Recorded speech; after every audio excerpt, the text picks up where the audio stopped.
ಎಷ್ಟು ಮೀನಿಂಗ್ಫುಲ್ ಪದ್ಯ ಇದೆ ಇದು. ಹಣವಿದ್ರೆ ಮಾತ್ರ ಜಗವೆಲ್ಲ ಇವರನ್ನು ಪ್ರೀತಿಸ್ತದೆ, ಗೌರವಿಸ್ತದೆ. ಈ ಹಣ ನಿಮ್ಮ ಜೀವನದಲ್ಲಿ, ವೃತ್ತಿರಂಗ ಜೀವನದಲ್ಲಿ, ಈ ವೃತ್ತಿ ನಾಟಕದಲ್ಲಿ ಸಂಗೀತದ ಹಿನ್ನೆಲೆ ಕೊಡುವುದರಲ್ಲಿ ಹೇಗೆ ಸಹಕಾರ ಕೊಡ್ತಾ ಇದೆ, ಹೇಗೆ ಕೊಟ್ಟಿದೆ? ಆವಾಗ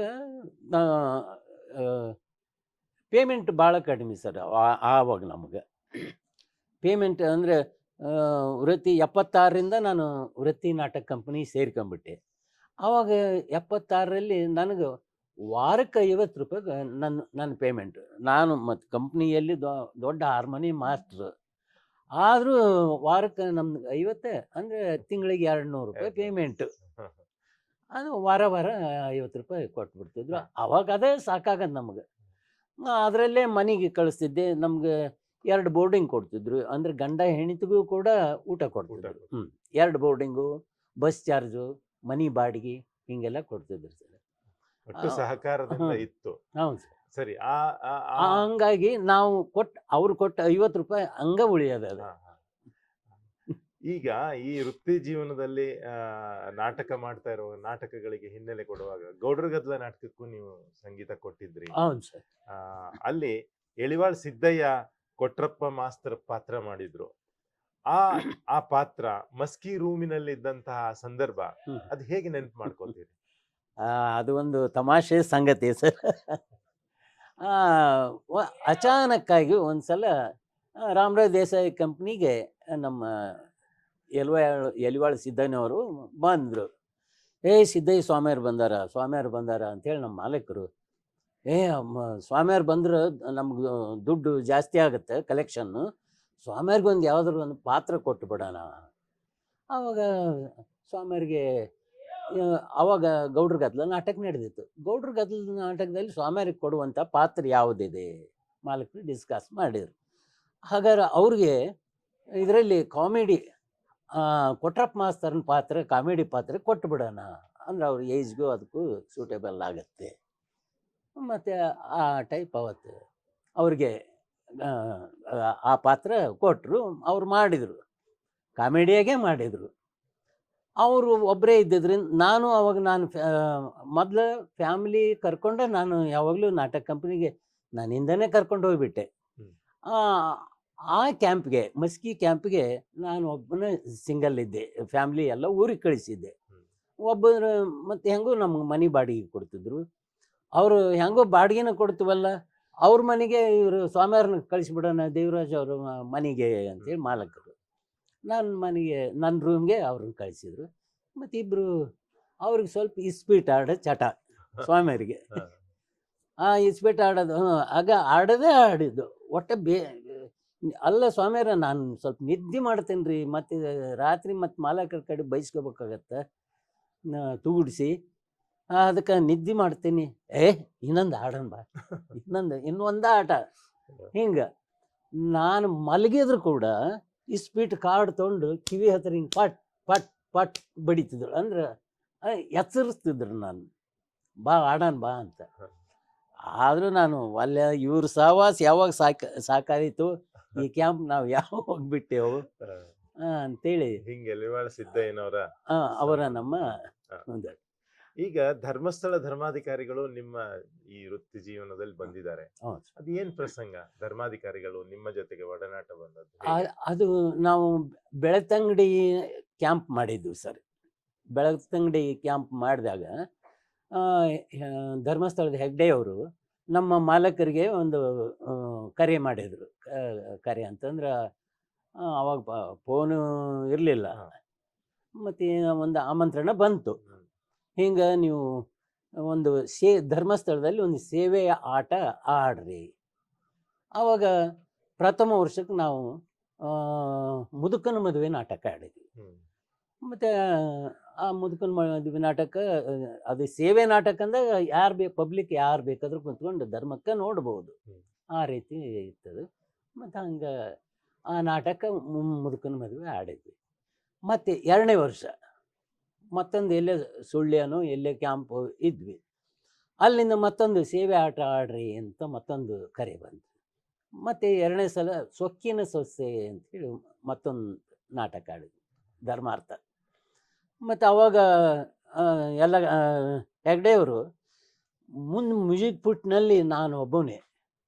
ಅದು ಹೆಂಗಂದ್ರೆ ಹಿಂಗೆ ಲೆಗ್ ಹಾರ್ಮೋನಿಯಂ ಅವಾಗ ನಾ ಬಾರಿಸ್ತಿದ್ದೆ ಹಾ, ಸರ್. ಹಾ. ಲೆಗ್ ಹಾರ್ಮೋನಿಯಂ ಮೇಲೆ ಕೀಬೋರ್ಡ್ ಇಟ್ಕೊಂತಿದ್ದೆ, ಹಾ. ಮತ್ತು ಇಲ್ಲಿ ಬೆಲ್ಟ್ ಹಾಕಿ ಗಿಟಾರ್ ಇಟ್ಕೊಂತಿದ್ದೆ. ಆಮೇಲೆ ಹಿಂಗೊಂದು ಮೈಕ್ ಇಟ್ಟಿರೋರು. ಹಾ. ಮೈಕ್ ಮೈಕ್ ಇದು ಅದರಲ್ಲಿ ಹೆಣ್ಣು ಮತ್ತು ಗಂಡಿನ ಆವಾಜ್ ನಾ ಮಾಡ್ಬೇಕು. ಹಾಡ್ತಿದ್ದೆ. ಹಾ, ಹಾ. ಅಂದ್ರೆ ಇದರಲ್ಲಿ ಹೆಣ್ಣು ಗಂಡಿನ ಆವಾಜು, ಒಂದು ಗಿಟಾರು, ಹಾರ್ಮೋನಿಯಮ್ಮು, ಕೀಬೋರ್ಡು, 5 ಕೆಲಸಗಳು ಮಾಡ್ತಿದ್ದೆ. ಏಕಕಾಲಕ್ಕೆ ಏಕಕಾಲ. ಬಹುಪಾತ್ರ. ಹಾ, ಹಾ. ಈಚೆಗೆ ತಬ್ಲಿಸ್ಟ್ ಒಬ್ಬನೇ. ಅವ ನಾನು ಒಬ್ಬನೇ ಇಷ್ಟು ಮಾಡೋದು ಕಂಡು ಹೆಗಡೆಯವರು ಹಿಂದ್ಗಡೆ ಕುಂತಿದ್ದಾರೆ ಹ್ಮ್. ತಮ್ಮ ಮಗಳ ಕರ್ಕೊಂಡು ನಾಟಕ ನೋಡಕ್ಕೆ. ಅವಾಗ ಸ್ವಲ್ಪ ಎದ್ದು ಹಿಂಗೆ ನೋಡೋದು. ನಮ್ಮ ಹಿಂದೆ ಒಂದು ಬಟ್ಟೆ ಕಟ್ಟಿರ್ತಿದ್ರು. ಹ್ಮ್. ಅದು ಸ್ವಲ್ಪ ಹಿಂಗೆ ಎದ್ದೆದ್ದು ನೋಡೋರು, ಇಷ್ಟೆಲ್ಲ ಒಬ್ಬನೇ ಮಾಡ್ತಾನಲ್ಲ ಅಂತೇಳಿ. ಮತ್ತೆ ಹೆಗ್ಡೆ ಅವರು ಎದ್ದು ನೋಡ್ತಿದ್ರು. ಹೌದೌದು, ವೀರೇಂದ್ರ ಹೆಗ್ಡೆ. ಹೌದು ಸರ್. ಮತ್ತೆ ಮುಂಜಾನೆ ನಾಟಕದವ್ರನ್ನೆಲ್ಲರನ್ನೂ ತಮ್ಮ ಚೇಂಬರಿಗೆ ಕರೆಸಿದ್ರು. ನಾವು ಹೋಗಿ ಮತ್ತು ಮಾಲಕರು ಎಲ್ಲರನ್ನೂ ಪರಿಚಯ ಮಾಡಿಕೊಟ್ರು. ಆ ಮ್ಯೂಸಿಷಿಯನ್ ಎಲ್ಲಿದ್ದಾರೆ ಅಂದರು. ಇಲ್ಲದ ನೋಡ್ರಿ. ಹ್ಮ್. ಆವಾಗ ಭಾಳ ಏನ ಎಲ್ಲ 5 ಜನರ ಕೆಲಸ ಮಾಡ್ತೀಯಪ್ಪ ನೀನು ಹ್ಮ್. ಅಂತ ಅಂದು. ಮತ್ತು ನನಗೆ ಒಂದು ಪಂಚಕಲಾ ಪ್ರವೀಣ ಅಂತೇಳಿ ಒಂದು ಪ್ರಶಸ್ತಿ ಪತ್ರ ಬರುತ್ತೆ. ಬರೆದು ಕೊಟ್ಟಿದ್ದಾರೆ. ಹೀಗೆ ವೀರೇಂದ್ರ ಹೀಗೆ. ಹೆಗ್ಡೆ ಅವರ ಮುಖಾಂತರ ಹ್ಮ್. ಧರ್ಮಸ್ಥಳ ಮಂಜುನಾಥೇಶ್ವರ ದೇವರ ಅನುಗ್ರಹವು ನಿಮ್ಗೆ ಆಗಿದೆ. ಆಯ್ತು. ಈ ಮಂಜುನಾಥೇಶ್ವರರ ಅನುಗ್ರಹದಿಂದ ಹ್ಮ್. ನೀವು ಸ್ವಂತ ಕಂಪನಿ ಕಟ್ಟಿದ್ರಿ ಅಂತ ನಾನು ತಿಳ್ಕೊಂಡೆ. ಹೌದು. ಅದರದ ಹಿನ್ನೆಲೆ ಏನು? ಸ್ವಂತ ನಾಟಕ ಕಂಪನಿ ಕಟ್ಟಿದ್ದು? ಹ್ಞೂ ಸರ್. ಅದು ನಾನು ಬಾಲಕೃಷ್ಣ ಮಿತ್ರ ಮಂಡಳಿ ಅಂತೇಳಿ ಆ ಕಂಪ್ನಿಯಲ್ಲಿ ಇದ್ದೆ ಆವಾಗ 88ರಲ್ಲಿ. ಆಮೇಲೆ ಆ ಮಾಲೀಕರು ಕಲೆಕ್ಷನ್ ಕಡಿಮೆ ಆಯ್ತು, ಮಳೆಗಾಲ ಬಂತು ಅಂಥೇಳಿ ಕಂಪ್ನಿನ ನಿಲ್ಲಿಸಿಬಿಟ್ರು ಸರ್. ಮತ್ತು ಮಳೆಗಾಲಕ್ಕೆ ಭಾಳ ಕಷ್ಟ ಕಂಪ್ನಿ ನಡೆಸೋದು ಅಂಥೇಳಿ ಮಳೆಗಾಲಕ್ಕೆ ಸ್ಟಾಪ್ ಮಾಡಿಬಿಟ್ರು. ಮೇ ತಿಂಗಳಿಗೆ ಸ್ಟಾಪ್ ಮಾಡಿದರು. ಕಲಾವಿದರೆಲ್ಲ ಬೀದಿಗೆ ಬಿದ್ದರು. ಆವಾಗ ಅವ್ರನ್ನ ಬೇರೆ ಕಂಪ್ನಿಗೆ ಹೋಗೋಕೆ ಬೇರೆ ಕಂಪ್ನಿಯವರು ಕರ್ಕೊಳ್ಳೋಂಗಿಲ್ಲ. ಮಳೆಗಾಲದಾಗ ಯಾರು ಕರ್ಕೊಳಂಗಿಲ್ಲ. ಅವಾಗ ಎಲ್ಲಿ ಹೋಗ್ಬೇಕು ಎಂತು ಅಂತ ಎಲ್ಲರೂ ಚಿಂತೆ ಮಾಡಕತ್ತಿದ್ರು. ಅವಾಗ ನಾನು ನನ್ನ ಕೆಲವರು, ಅಲ್ಲ ನೀವು ಒಂದು ಸ್ವಂತ ಯಾಕೆ ಕಂಪ್ನಿ ಕಟ್ಟಿಬಿಡಬಾರ್ದು, ಯಾಕಂದ್ರೆ ಇಷ್ಟೆಲ್ಲ ಸಂಗೀತದಷ್ಟು ಜವಾಬ್ದಾರಿ ನೀವು ಒಬ್ಬರೇ ಹೊರ್ತೀರಿ, ಬೇರೆ ಮತ್ತು ನಾವೆಲ್ಲ ನಿಮ್ಮ ಹೆಲ್ಪ್ಗೆ ಇರ್ತೀವಿ, ಕಂಪ್ನಿ ಮಾಡಿಬಿಡೋಣ ಅಂಥೇಳಿ ನನ್ನ ತಲೆಯಾಗ ತುಂಬಿದರು. ನಾನು ಅವ್ರ ಮಾತಿಗೆ ನನಗೂ ಸರಿ ಎನಿಸಿ ನಾನು ಹ್ಞೂ ಅಂದೆ. ಅಲ್ಲಿ ತನಕ ನಾನು ಏನು ದುಡ್ದು ಏನೋ ಚೂರು ಚಾರು ಬಂಗಾರ ಮಾಡ್ಕೊಂಡಿದ್ದೆ, ಒಂದಿಟ್ಟು ಕಾಸು ಮಾಡ್ಕೊಂಡಿದ್ದೆ, ಅದನ್ನೆಲ್ಲ ಸುರಿದು ಆ ಕಂಪ್ನಿ ಕಟ್ಟಕ್ಕೆ ಶುರು ಮಾಡಿದ್ವಿ. ಅದು ಶಿರಾಲಿ ಅಂತೇಳಿ. ಶಿರಾಲಿ ಘಾಟ್. ಶಿರಾಡಿ ಅಲ್ಲ, ಶಿರಾಲಿ. ಶಿರಾಲಿ. Okay. ಶಿರಾಲಿ ಅಂದರೆ ಇದ್ರ ಹತ್ರ ಬರ್ತದೆ, ಭಟ್ಕಳದ ಹತ್ರ. ಶಿರಾಲಿಯಲ್ಲಿ ಕಂಪ್ನಿ ಕಟ್ಟಕ್ಕೆ ಪ್ರಾಕ್ಟೀಸ್ ಹಚ್ಚಿದ್ದೀವಿ ಸರ್. ಒಂದು ಬಾಡಿಗೆ ಮನೆ ತಗೊಂಡು ಅಲ್ಲಿ ಪ್ರಾಕ್ಟೀಸ್ ಮಾಡ್ತಾ ಕಂಪ್ನಿ ಪ್ರಾರಂಭ ಮಾಡೇ ಬಿಟ್ವಿ. ಯಾಕಂದರೆ ಹಳೆ ಎಲ್ಲ ಕಲಾವಿದರು ನನ್ನ ಜೊತೆಗಿದ್ದರು, ಮ್ಯೂಸಿಕ್ಕಿಗಂತೂ ನಾನಿದ್ದೆ. ಆವಾಗ ಈ ನಾಟಕ ಕಂಪ್ನಿಗೊಂದು ನಾಂದಿ ಪದ್ಯ ಬೇಕಾಗಿತ್ತು, ಮತ್ತು ಅದನ್ನು ನೀವು ಬರೆದ್ಬಿಡ್ರಿ ಅಂದರು. ನಾನು ಬರೆದೆ. ಅದ್ರಾಗ ಪೂರ್ತಿ ಒಂದು ನುಡಿಯಲ್ಲಿ RN ಶೆಟ್ಟಿ, ನಮ್ಮ ಉದ್ಯಮಿ ಹುಬ್ಬಳ್ಳಿ RN ಶೆಟ್ಟಿ ಅವರು ಹೆಸರು ತಗೊಂಡು, ಅಂದ್ರೆ ಮುಂದೆ ನಮ್ಗೆ ಏನಾದರೂ ಹೆಲ್ಪ್ ಆದೀತಲ್ಲ ಅಂಥೇಳಿ ಆ ನಾಂದಿಯಲ್ಲಿ ಅವ್ರ ಹಾಡುಗಳನ್ನು ಪದ್ಯ ಸೇರಿಸಿ ಹಾಡ್ತಿದ್ದೆ ನಾನು. ಆಮೇಲೆ ಅದನ್ನು ಮಾಡಿದ್ವಿ. 1 ವರ್ಷ 5 ತಿಂಗಳ ನಡೆಸಿದ್ವಿ ಕಂಪ್ನಿ. ಆನಂತರ ನಾನು ಅವ್ರಿಗೆ ಪೇಮೆಂಟ್ ಕೊಡೋದು ಅಲ್ಪ ಸ್ವಲ್ಪ ಎಲ್ಲ ಕೊಡ್ತಿದ್ದೆ. ದಿವಸ ಹಂಚಿಬಿಡ್ತಿದ್ದೆ ನಾನು ಪೇಮೆಂಟು. ಬೋರ್ಡಿಂಗು, ಆಮೇಲೆ ಪಬ್ಲಿಸಿಟಿಗೆ ಒಂದಿಷ್ಟು ಪೆಟ್ರೋಲು, ಅದು ಇದು ಅಂಥೇಳಿ ಸ್ವಲ್ಪ ತೆಗೆದು ಉಳಿದದ್ದೆಲ್ಲ ಕಲಾವಿದರಿಗೆ ಪೇಮೆಂಟ್ ಲೆಕ್ಕದಲ್ಲಿ ಹಂಚಿಬಿಡ್ತಿದ್ದೆ. ಅದು ಆಗ ಉಳಿತಾ ಅವ್ರದ್ದು ಪೇಮೆಂಟು ಜಾಸ್ತಿ ಆಗ್ತಾ ಹೋಯ್ತು. ಅಂದ್ರೆ ನಾನು ಅವ್ರಿಗೆ ಕೊಡೋದು ಅಮೌಂಟ್ ನಿಮ್ಮಲ್ಲಿ ಬಾಕಿ ಉಳಿತು. ಬಾಕಿ ಉಳಿತು. ಆವಾಗ ನಮ್ಗೆ ಇಷ್ಟು ಪೇಮೆಂಟ್ ನಮ್ಗೆ ಹಿಂಸೆ ಮಾಡೋರು. ಹ್ಮ್. ಕೊಡ್ರಿ ನಮ್ಗೆ ದುಡ್ಡು ಕೊಡ್ರಿ, ಇನ್ನು ನಮ್ದು ಐತಲ್ಲ ಅಷ್ಟೈತಿ ಇಷ್ಟೈತಿ. ಆವಾಗ ನನಗೂ ಅದನ್ನ ಕೇಳಿ ಅಲ್ಲಪ್ಪ ಅಲ್ಲಿ ಮುಂದಿನ ಕ್ಯಾಂಪಿಗೆ ಕೊಡ್ತೇನೆ, ಅಲ್ಲಿ ಬರ್ರಿ ಇಲ್ಲಿ ಬರ್ರಿ ಅಂತೇಳಿ ಮುಂದೆ ದುಡ್ಕಂತ ಹೋದೆ. ಕೊನೆಗೆ ಮುರುಡೇಶ್ವರ ಜಾತ್ರೆಗೆ ಕ್ಯಾಂಪ್ ಮಾಡೋಣ, ಅಲ್ಲಿ ಎಲ್ಲರದ್ದು ಸಾಲ ತೀರುತ್ತೆ ಅಂಥೇಳಿ ಅವರೆಲ್ಲ ಯೋಚನೆ ಮಾಡಿದ್ವಿ. ಮಾಡಿ ಮುರುಡೇಶ್ವರ ಜಾತ್ರೆಗೆ ಹೋಗಿ ನಾವು ಕ್ಯಾಂಪ್ ಹಾಕಿದ್ವಿ ಸರ್. ಅವಾಗ ದೊಡ್ಡದಾಗಿ ಥಿಯೇಟರ್ ಕಟ್ಟಬೇಕನ್ನೋ ಉದ್ದೇಶದಿಂದ 23 ದಿವಸ ಮುಂಚಿತವಾಗಿ ಹೋಗಿ ಊರ ಕೂತ್ಕೊಂಡ್ವಿ ಮುರುಡೇಶ್ವರದಲ್ಲಿ. 23 ದಿವಸ ಹೋಗಿ ಕುಂತು ಒಂದು ಕಿರಾಣಿ ಅಂಗಡಿಗೆ ಎಲ್ಲ ರೇಷನ್ ಗೀಷನ್ ಎಲ್ಲ ತಗೊಂಡು ಸಾಲ ಮಾಡಿ ತಿಂದ್ವಿ. ಸಾಲ ಅಂತಂದ್ರೆ ಹೇಗೂ ನಾಟಕ ಚಾಲು ಆಗುತ್ತೆ ಕೊಡ್ತೀವಲ್ಲ ಅಂಥೇಳಿ ಅವರು ಕೊಟ್ಟರು. ನಾಟಕದವರು ಕೊಡ್ತಾರ ಪಾಪ, ಕ್ಯಾಂಪ್ ಹಾಕ್ಯಾರ ಕೊಡ್ತಾರ ಅಂಥೇಳಿ ಅವರು ಒಂದು 23 ದಿನಕ್ಕಾಗಷ್ಟು ಕೊಟ್ಟರು. ತಿಂದ್ವಿ. ತಿಂದು ಹಂಗೆ ಹಿಂಗೂ ಒದ್ದಾಡಿ ಕಂಪನಿ ಚಾಲು ಮಾಡಿದ್ವಿ. ಮುರುಡೇಶ್ವರ ಜಾತ್ರೆ ಚಾಲು ಆಯ್ತು. 1ನೇ ದಿವಸ 4,000 ಕಲೆಕ್ಷನ್ ಆಯಿತು. 2ನೇ ದಿವಸ 2,000 ಆಯಿತು. 3ನೇ ದಿವಸ 1,000 ಆಯಿತು. ಕಂಪ್ನಿ ಕಲೆಕ್ಷನ್ ಇಳ್ಕೊಂತ ಹೊಂಟಿತು. ಅವಾಗ ಅವ್ರ ಕಿರಾಣಿ ಅಂಗಡಿಯವರು ಸಾಲಗಾರರೆಲ್ಲ ಬುಕ್ಕಿಂಗಿಗೆ ಅವರೇ ಬಂದು ಕೂರಕತ್ತಿದ್ರು. ಪೇಮೆಂಟ್ ಬರ್ಬೇಕು ಅವ್ರು ತಮ್ಮ ಇದನ್ನ ಭರ್ತಿ ಮಾಡ್ಕೋಬೇಕು. ಇದನ್ನೆಲ್ಲ ಸಾಲಗಾರರೆಲ್ಲ ತಮ್ಮ ದುಡ್ಡಿಗಾಗಿ ಅದನ್ನ ಬುಕ್ಕಿಂಗಿಗೆ ಅವ್ರು ಕುಂತ್ರ ಇವ್ರ ಕಲಾವಿದರೆಲ್ಲ ರೇಗಿಬಿಟ್ರು. ನಮಗೆ ಪೇಮೆಂಟ್ ಕೊಡ್ತಂತ ಜಾತ್ರೆ ಕರ್ಕೊಂಡು ಬಂದು ಈಗ ಬರೀ ಸಾಲಗಾರರಿಗೆ ಅದು ದುಡ್ಡು ಹೋಗಕ್ಕಾಯ್ತು.